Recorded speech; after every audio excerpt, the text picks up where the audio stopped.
Ya, baik. Bismillahirrahmanirrahim. Assalamualaikum warahmatullahi wabarakatuh. Perkenalkan, nama saya Muzain Yunus. Saya mahasiswa YN Kendari, Fakultas Ekonomi dan Bisnis Islam, Program Studi S1 Perbankan Syariah. Ya, jadi pada kesempatan kali ini saya akan membahas materi dari mata kuliah analisis pembiayaan bank syariah. Yang pertama, persyaratan analisis pembiayaan. Dalam kegiatan ini meliputi aktivitas termasuk dalam pengumpulan informasi dan data yang diperlukan untuk bahan analisis.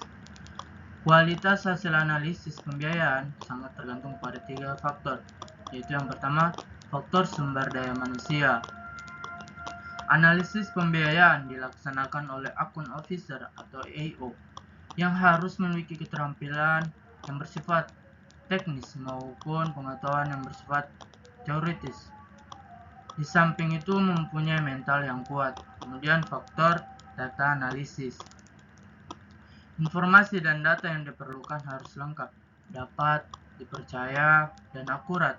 Untuk mendekati hal tersebut dapat ditempuh dengan cara antara lain, yang pertama melakukan penelitian secara fisik atau on the spot, kemudian yang kedua untuk laporan keuangan.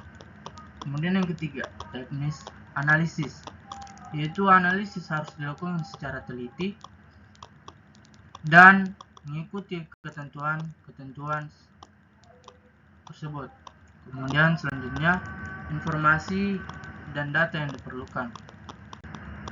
Informasi dan data yang diperlukan ini mencakup semua keterangan dan data yang diperlukan untuk bahan analisis sehubungan dengan permohonan pembiayaan yang diajukan oleh pemohon. Berikut ini informasi dan data yang harus dipenuhi untuk permohonan pembiayaan. Yang pertama, informasi dan data umum tentang nasabah. Kemudian yang kedua, informasi dan data khusus untuk pembiayaan modal kerja. Kemudian yang ketiga, pembiayaan industri. Kemudian yang keempat, pembiayaan modal kerja. Selanjutnya, sumber dan cara memperoleh informasi analisis pembiayaan. Pertama, sumber informasi. Setelah mengetahui informasi dan data yang diperlukan atas pembiayaan yang diminta oleh calon debitur atau pemohon, maka akun officer perlu mengetahui dari mana informasi atau data yang diperlukan tersebut dapat diperoleh.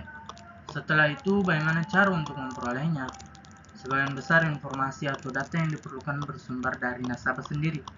Selain itu, juga dapat diperoleh dari pihak ketiga.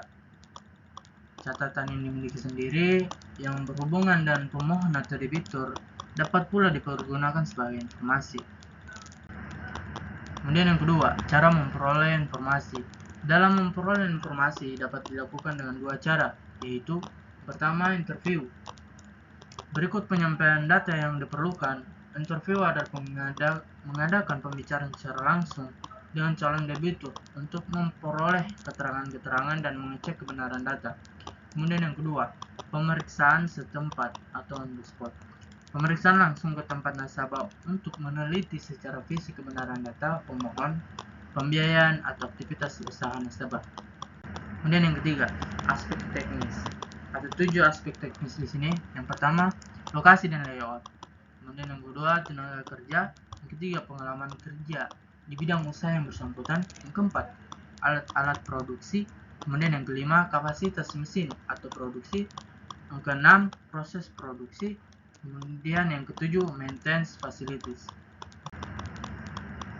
Selanjutnya, feasibility study. Feasibility study adalah hasil studi yang menggambarkan keadaan dan prospek suatu proyek, baik dari segi teknis maupun ekonomis.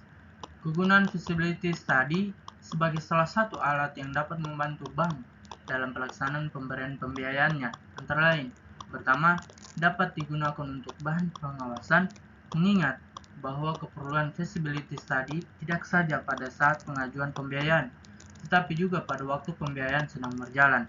Kemudian, dapat memudahkan dan memperlancar proses analisis pembiayaan, karena data yang diperlukan bank cukup terpenuhi dan dapat dipertanggungjawabkan.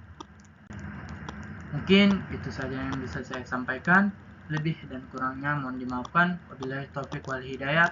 Assalamualaikum warahmatullahi wabarakatuh.